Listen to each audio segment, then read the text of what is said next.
Welcome to everyone to the third of our series of our Horizon 2055. And so far, the most exciting of the seminars, without having said anything.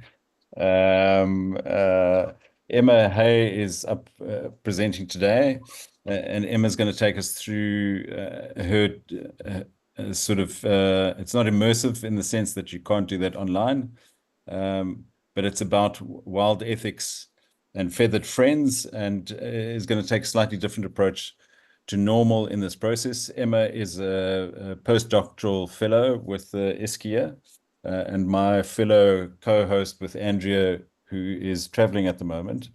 So the three of us host this session. So Emma, without much ado, let's see if you can beat the music that we've had to start the session, which is all entirely planned. It was part of the experience. Go for it, Emma. Okay, thanks so much, Gary. Can I just check that you can see my slides? No problem. We can, yes. Okay, great.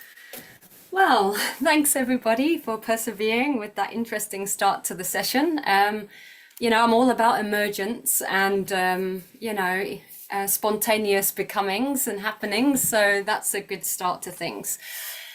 Okay, so the title of this particular episode of our seminar series is Wild Ethics with Feathered Friends, which I can't say properly. And it's really, I suppose this particular seminar series is asking us to look more towards the artistic and the creative in our attempt to grapple with what we describe in this series, at least, as planetary crisis in its many formulations. And so when I pondered this question of how can art or creative works help us to envision the future, I first of all thought to myself, well, okay, what kind of future is it that I'd like to see? And what kind of future is it that I can imagine or would want to imagine? And the only thing that comes to my mind when I think about this, intellectually at least, is I want it to be an ecological future, which means I would like to see a much more ecological attempt to interact with the world in many different ways. But that's the intellectual sort of thinking about it. But really what this series is asking us to do is to contemplate things in a different kind of way, in an artistic or creative way. And then when I think about the future in terms of my own life and my own existence in a meaningful way that makes sense to me, I look around this land that I inhabit, that I am guardian to or steward of at 101 van Stadens Gorge. And I think about the land surrounding us, the undeveloped land that is currently for sale, just like this piece that I'm currently sitting on and at my desk at was for sale 10 years ago, and it was just bush. And now I've interacted with it and I've done what I've done. So I look around and I think, well, when I consider 30 years from now in 2055, I think what's going to be most important is that somehow I'm able to maintain my contact with the present, which is to say, paradoxically, when I come to think about the future, when I come to think about 2055 in a creative way, in a less intellectual way, really I'm drawn to what's going on right now.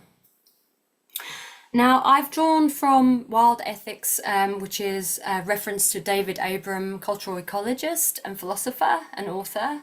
And he's the director of an institute that I'll be referencing later on in this presentation.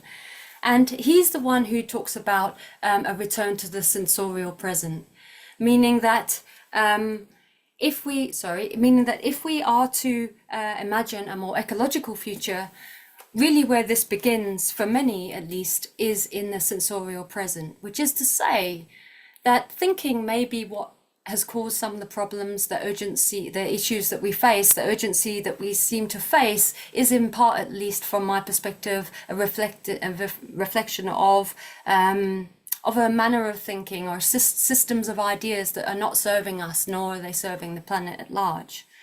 And so to recreate or think about a different attempt at this kind of an existence, I like to think about what Deleuze and Guattari have to say in What is Philosophy, when they talk about art, philosophy and science being the three daughters of chaos, or the engines, if you like, that are able to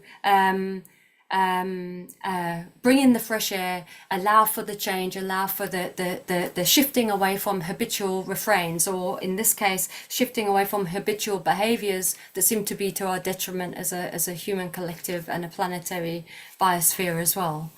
So art is what I'm trying to say in my flustered sort of way, is that for me, art is how you come to experience an alternative manner of thinking, being, the intuitive, the expressive, are all really subjugated areas. And so art has this ability, potentially, to help us to reframe, recalibrate, if you like. So following on from Niska, who also talks about this rebellion, or this moving away from the absurdity, if you like, of, you know, the destruction of the planet, really is perhaps, you know, linked to art in the sense of reviving the experiential and looking towards intuitive revelry. And intuitive revelry is what the rest of this presentation is about for me. So rather than talking philosophically about how I think about the future and using other people's creative works, I decided that I would, on this occasion, engage with the land around me in an artistic way by using a steel pan, a handpan instrument that I own, that I've only had in my possession for a few months. So this is not a musical performance that I'm offering, but rather an expression of what I would consider to be my own wild ethics. So my attempt to be in the sensorial present, as Abram says it, my attempt to reimagine a future that is more ecological, that has a love and a care for all beings, not just the human ones, and not just the pretty ones, and not just the ones that serve us, but for all manner of life, requires this dipping into the sensorial present. In relation to this, I've recorded in the last week or so 2 separate improvised pieces with the handpan on the vacant land, so-called vacant land beneath where I live in Stadens Gorge. The land that I recorded this on is largely composed of alien vegetation, but within it there are also pockets of lots of indigenous life as well. This land is for sale. It's beyond my reach. I can't protect it. I can't claim it for guardianship. It is out of my hands. And so the 2 recordings that I hope to share with you, if all goes well, reflect a conversation as opposed to a presentation of art. They are a sensorial collaboration with the beings that inhabit this so-called vacant land. The first one I'm going to play, and I think it's about 6 minutes or so. You might want to adjust on your own computers the volume, because it's a handpan, that the tones are quite rich and can come through quite loud, but hopefully it'll work okay. Once I've played that, I'll have a little reflection about it before I play you part 2. The most important thing about these recordings are the sounds of the birds. When I go and play my handpan down in the vacant plots beneath, it's a quiet, peaceful place to not disturb other people in my neighborhood and to play the instrument. I was absolutely flabbergasted by the way that the creatures in this on this land, in this environment, responded to the handpan.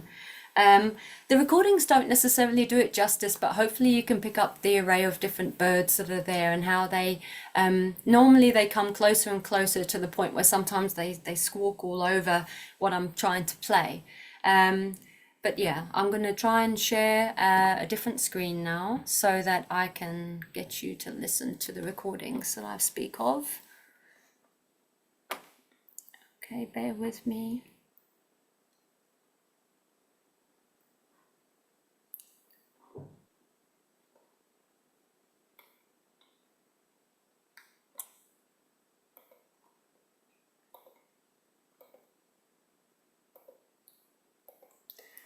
Okay, I'm looking for my controls. Sorry, everybody, I'm a little bit slow with these things.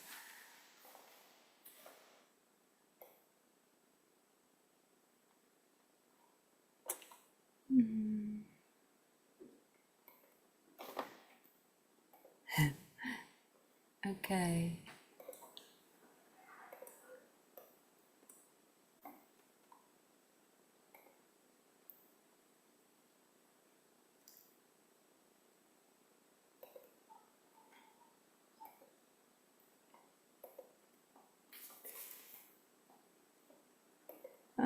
It doesn't seem to have come up on the share board. I'm going to try and load it again, if you just bear with me.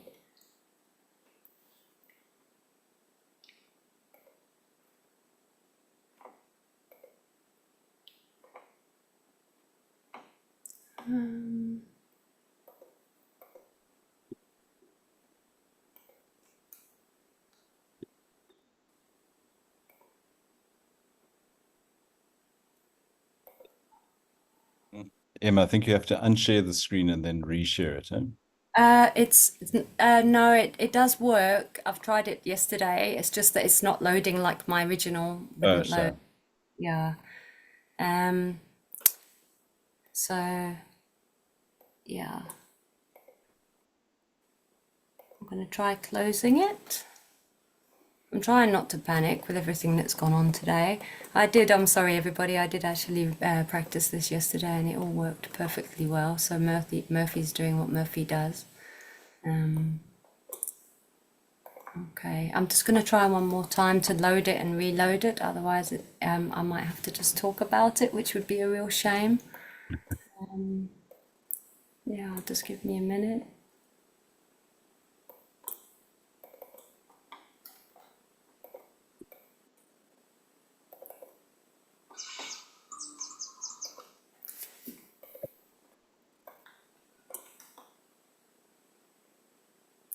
New share. Okay. I think it may have worked. We can see a tree on our screen now. Emma? Yeah, okay, that's good. Now I just need to be able to get to the controls. Okay, I think it's gonna work.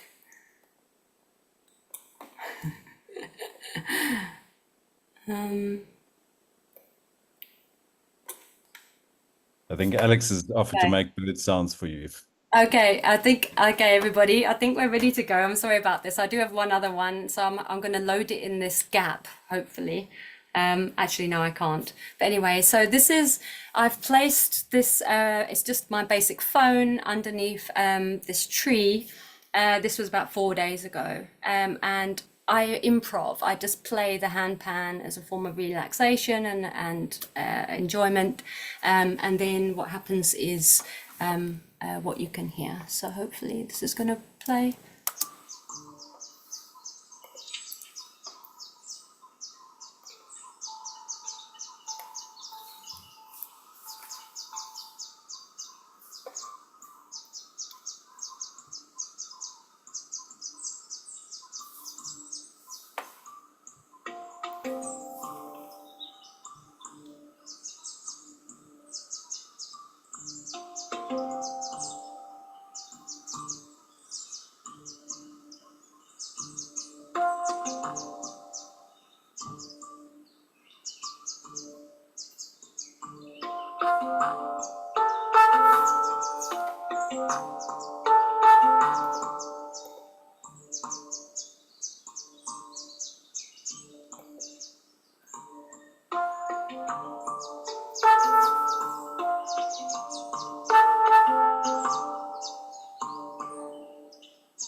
Okay, I hope that actually worked.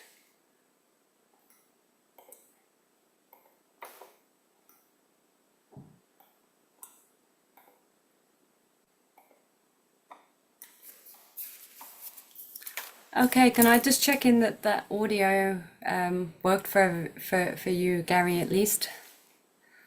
Okay, great stuff.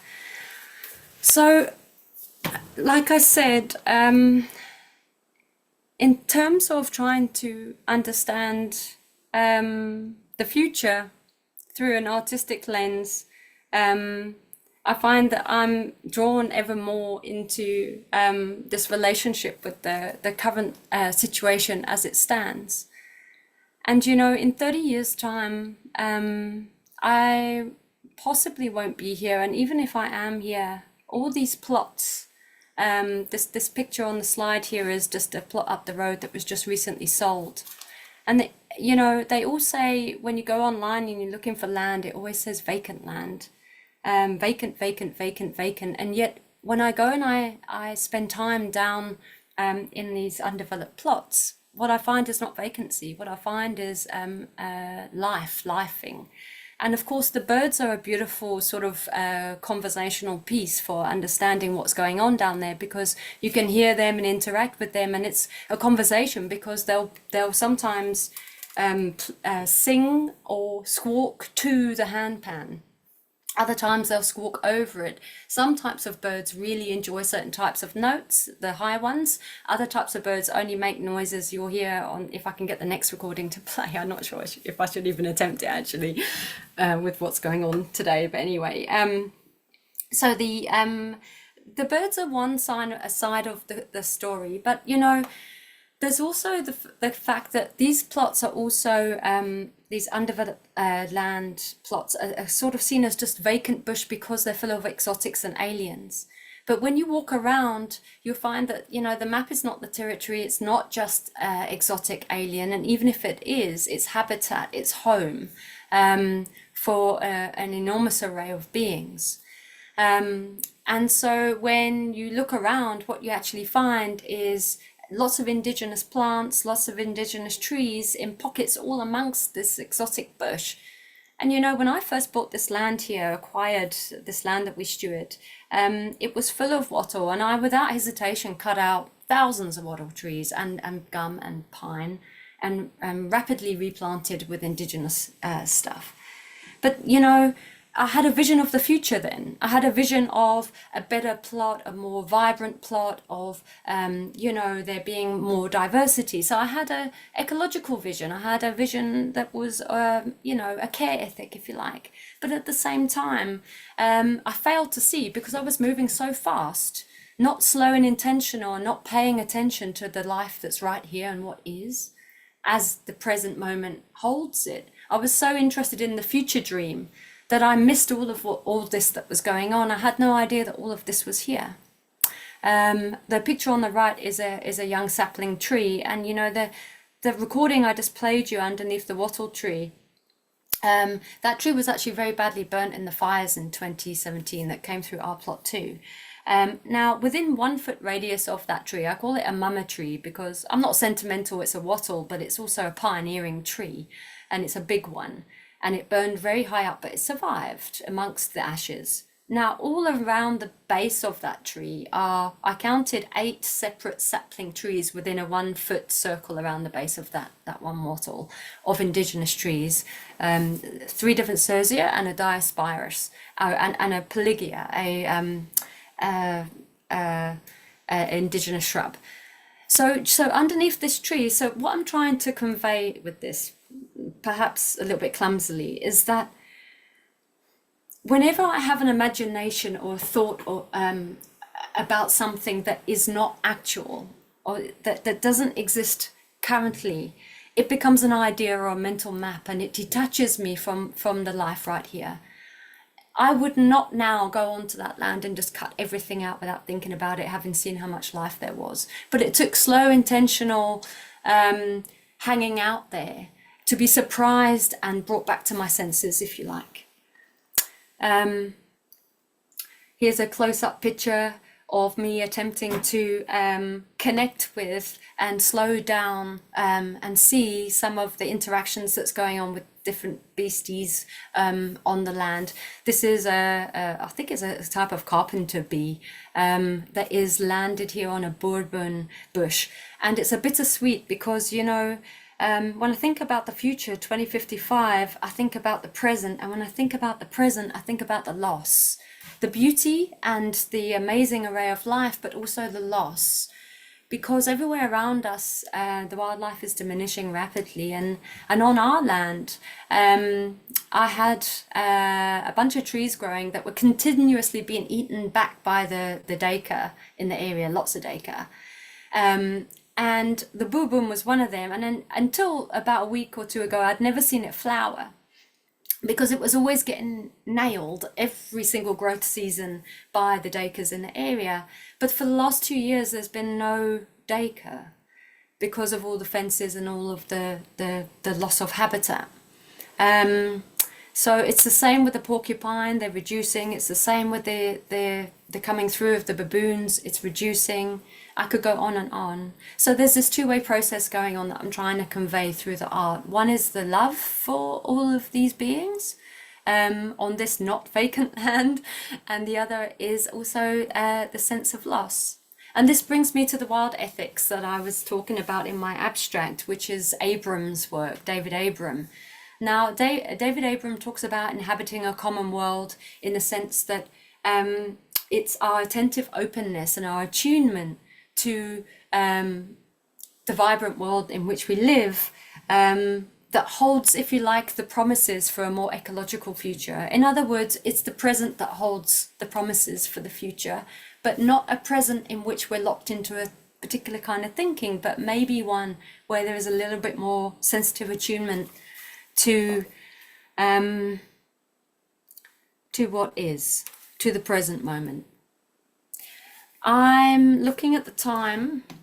I don't think I'm going to play you part 2. Maybe I could do it in the chat if I can get it to work, because I'm scared. I can see how things are not necessarily going to work in my favor with the technology, trying to open up the different player. But what I can tell you is I'll load it into the chat perhaps. The second tune is very much akin to the first, with the birds tweeting. And I called the second installment, if you like, Where Attention Goes, because I think I'm possibly laboring the point now, but for me it's really is a truism that where attention goes, energy flows.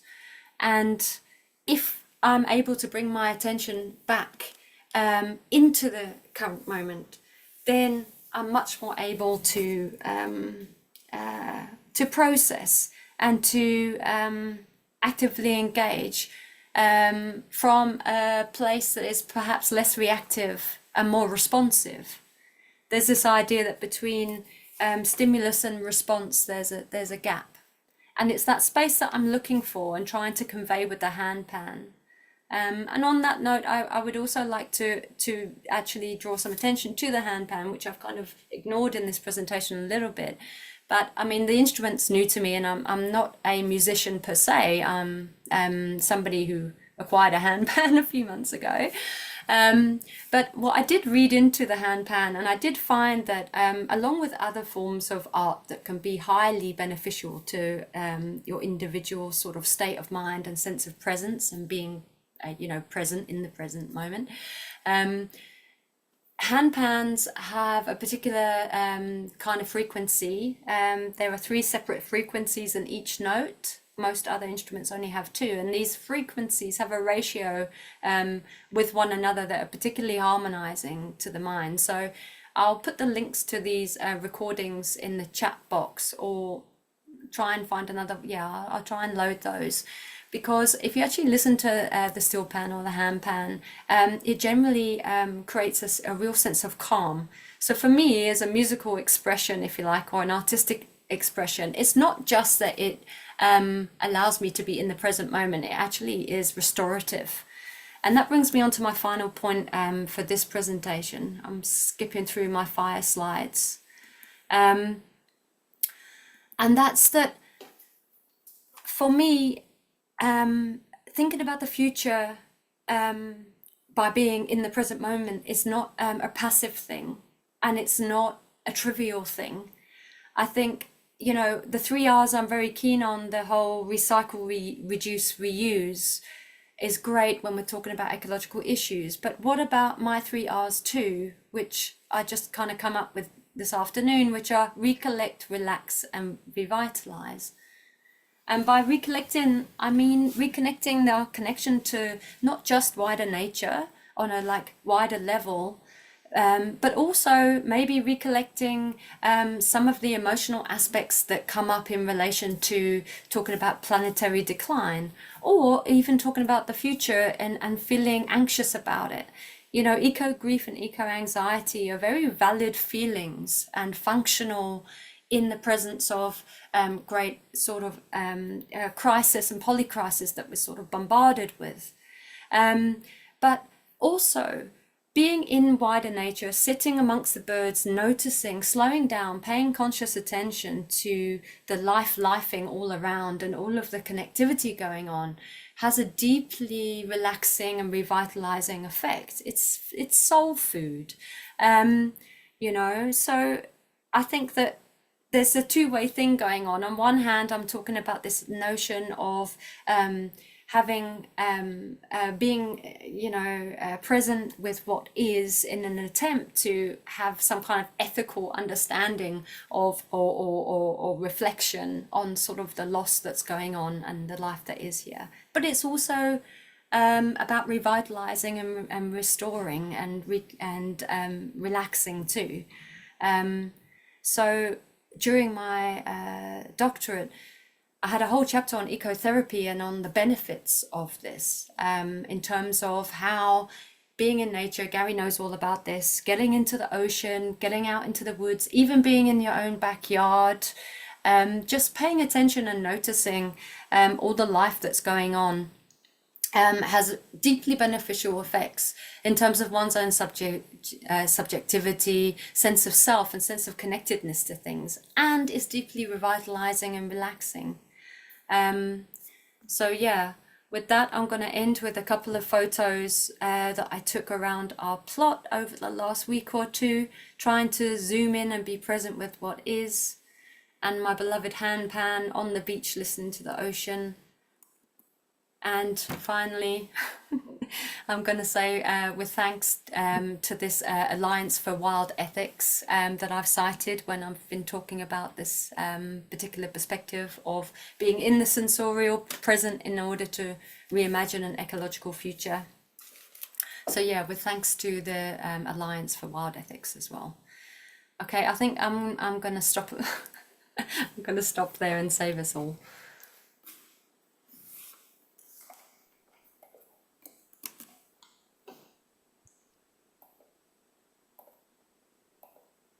Awesome. Thanks. Thanks, Emma.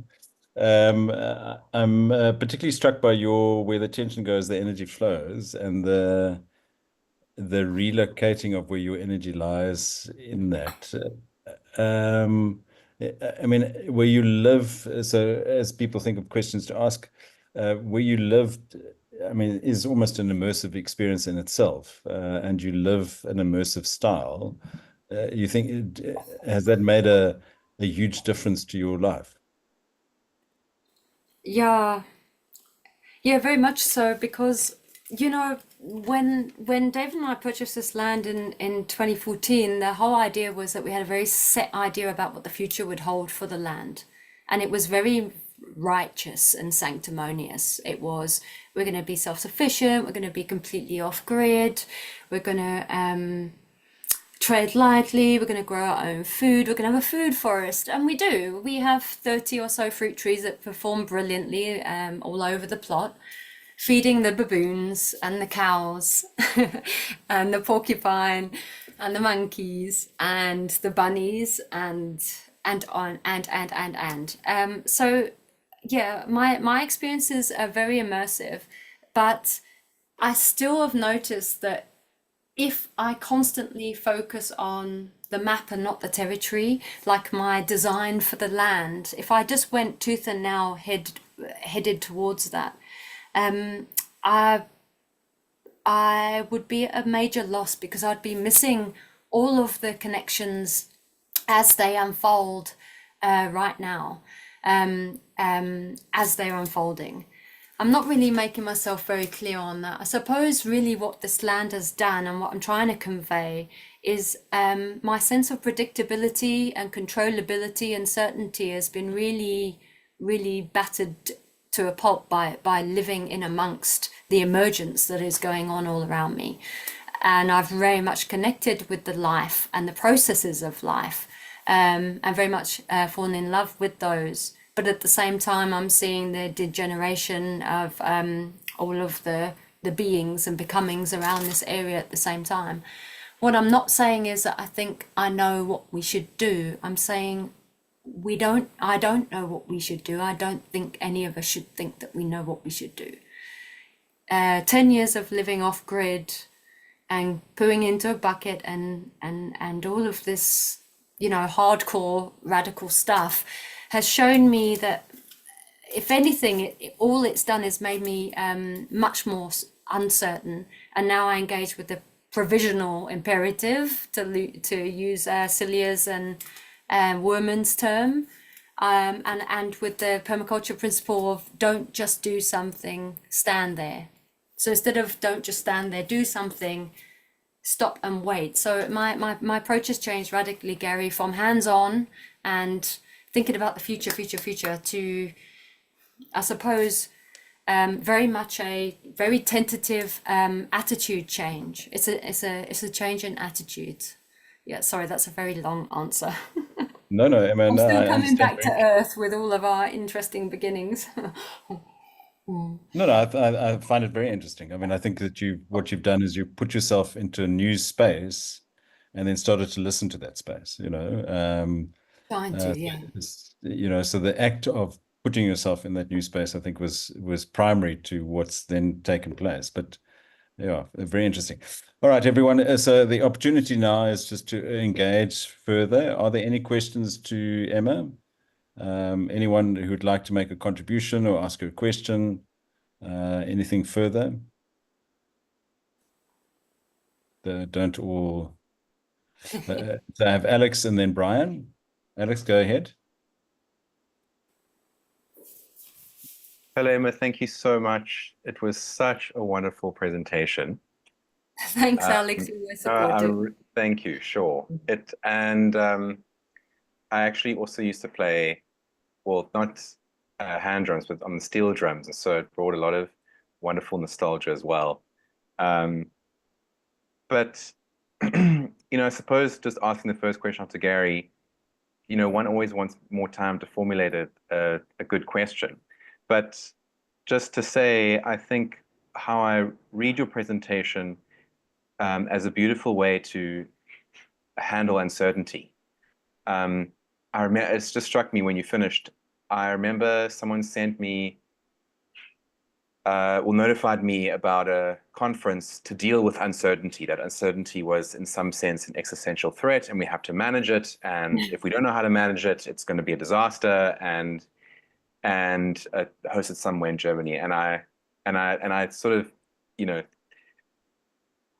it's nice that you giggled, because I think what a ridiculous premise for a conference. But I thought it's then very hard for someone who does struggle with uncertainty and the anxiety provokes. It's very hard to understand how to live well. What possibilities are open. Keats wrote something beautiful on negative culpability, but I just see this presentation as being, well, what's on the other side? And very radical doubt. But that it is possible to live well while in radical doubt. And it's also nice to hear sort of philosophers describe themselves once as sanctimonious and righteous. So, and then learning from that. And yeah, so thank you very much. I'm just full of gratitude. So I suppose someone can ask you a question. Thanks, Alex. But I suppose if I have to ask a question,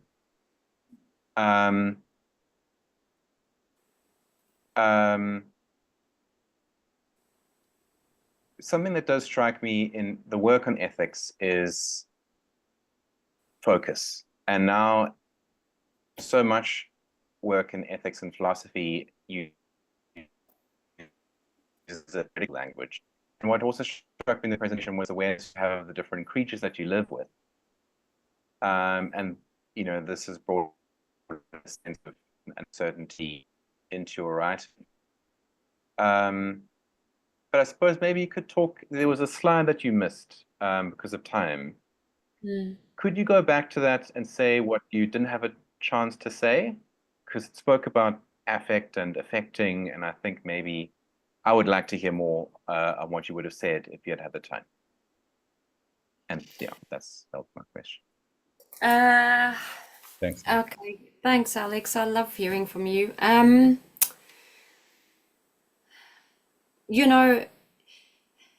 talk about in other work, I've talked about the need to crack up, and it's not a popular opinion.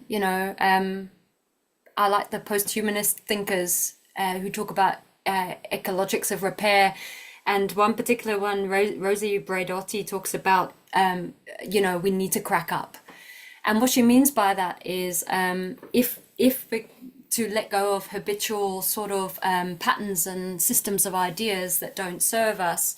Where does it start and with whom does it begin? Well, it begins within oneself and your own subjectivity, and perhaps we have to let go of clinging to absolutes, which I think Alan Watts says we need for our spiritual security, So what you're actually asking people to do, what I'm asking, what's happened to me, and the only way I can fathom an ecological, I'm not saying what's happened to me is what needs to happen to everybody. That sounds so unbelievably arrogant. But the way I was cracked open, the cracking that I've experienced is letting go of this idea that I can control things for the better, or that I know what better is. And moving much more into a provisional territory of accepting the grey area. A both and perspective, if really.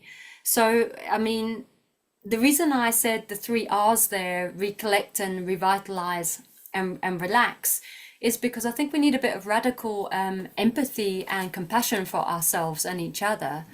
It's really a big thing to ask anybody to turn their back on the social systems that they're socialized into from birth.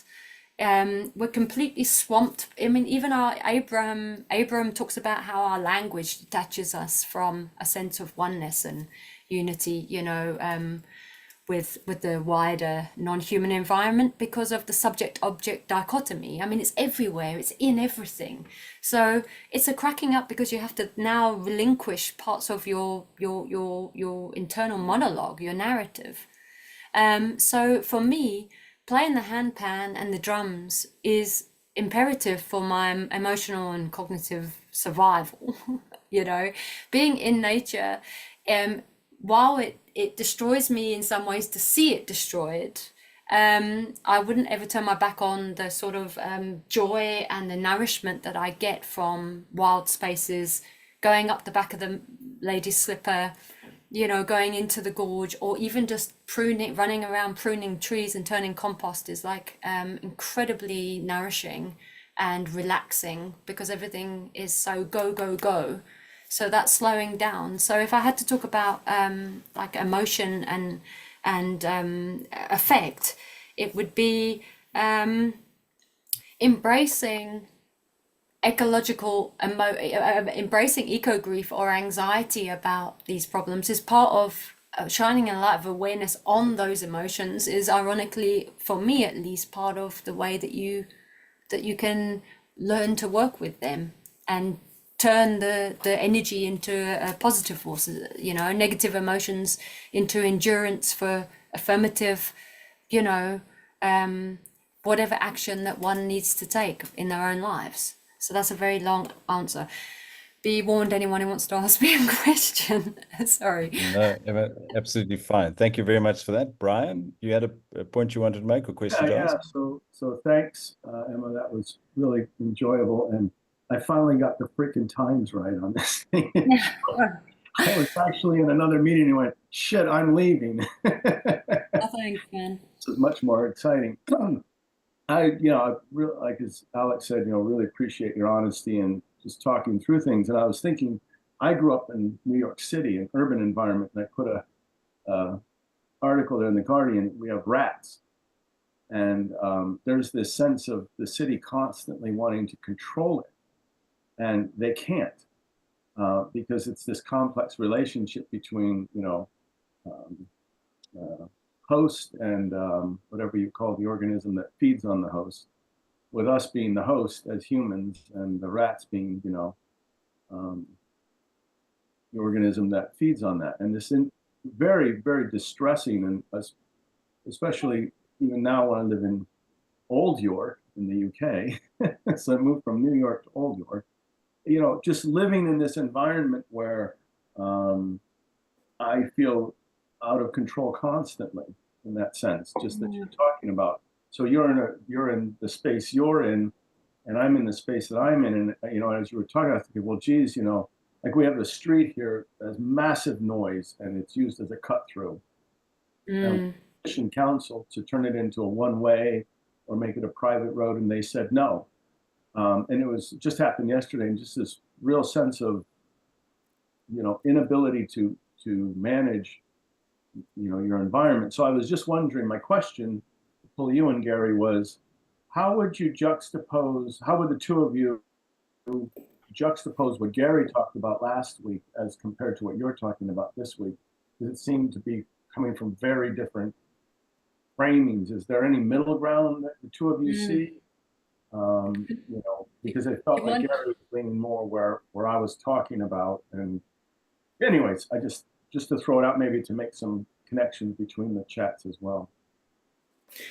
Yeah, thanks, Brian. I'm sure Gary will have something to say on that. Yeah, absolutely. I felt a little bit like by focusing so much, pulling this seminar into the present, it was a little bit of a shunning of the notion of the future. But we have to plan, and we have to act, and we have to think about the future. And as human beings, that's part of who we are. We reflect on the past, and we learn, and then we strategize for the future. And without doing so, we probably wouldn't exist as a species as we do. So I guess what I was trying to do is to remind of the both and perspective again. A lot of the future focus involves a hidden or an inherent assumption that we can control our way through things. And from my personal perspective, I think that I'm worried about the attitude that accompanies that. So a lot of Gary's involved with trying to help the bay become resilient to climate change. Well, we need that. We must have that. and we must have technical solutions to problems as we see them and as we're going to think about them. My point is, I suppose it's more philosophical in some sense and less pragmatic. The world is going to go on worlding.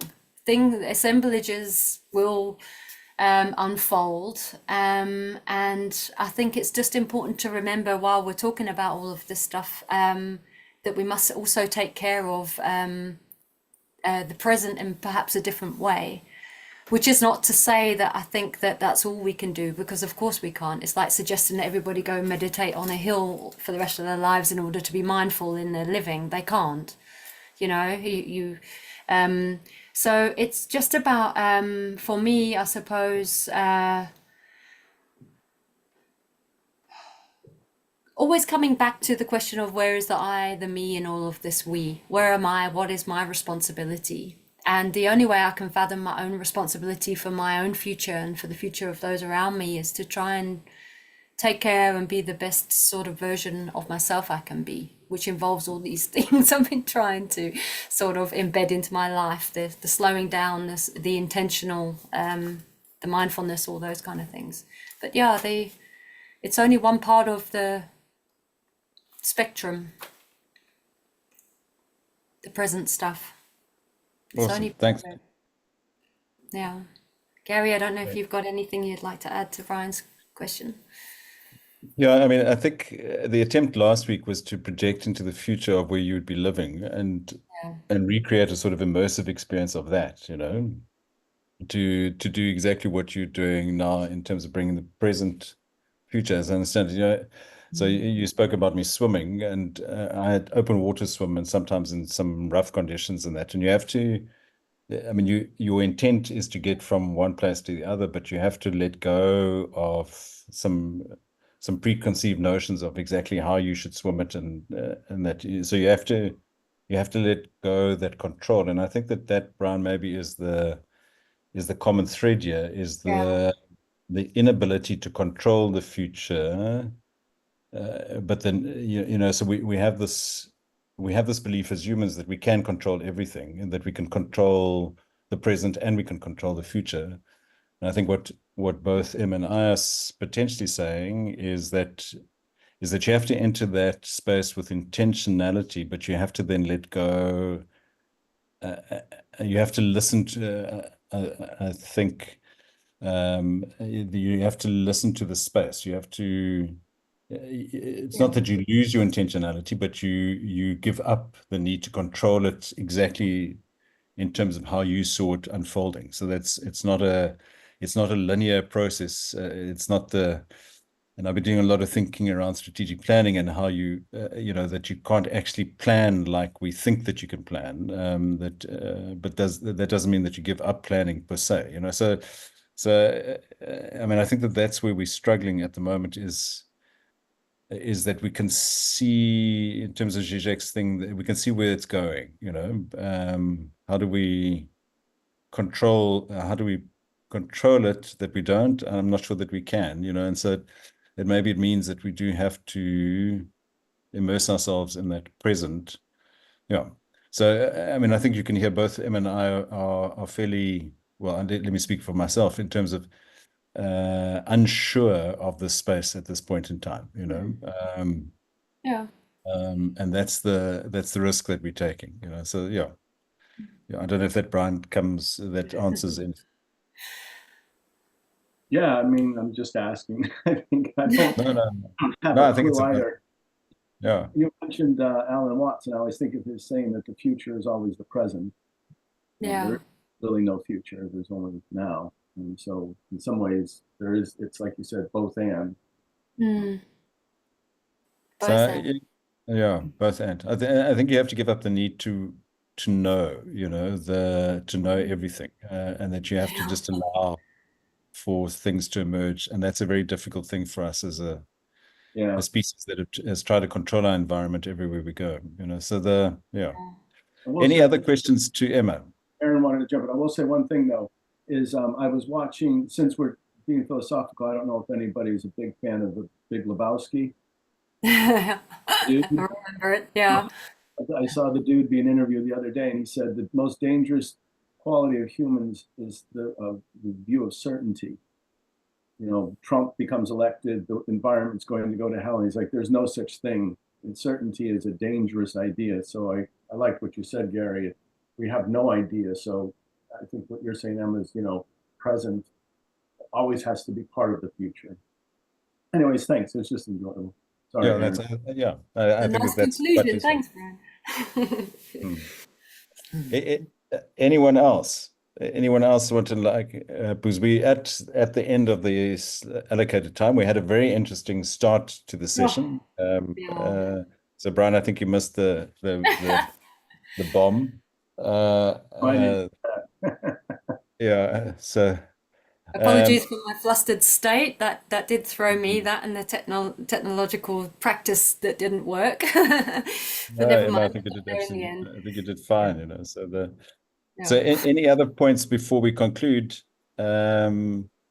Otherwise, I'm going to conclude and just say thank you very much, Emma, for that, for the instrument that you played. I've never heard it before, and it's absolutely stunning. And the accompaniment of the birds in your space and that immersive experience, I think is a very enriching thing and makes us think a little bit more about, you know, so like a lot of the stuff that Erin does as well is in that space. You know, what do you do in that space, and just listening to that space. So being present in that moment.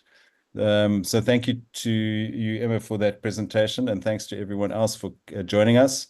We hope we'll be back in 2 weeks' time. Anton will be presenting in 2 weeks' time.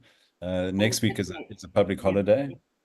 So Brian, don't join us next week. We'll be back at the same time in 2 weeks' time. And hopefully we won't have the same introduction as we had today for future, you know. So everyone, thank you very much. Harshila, you wanted to just say something?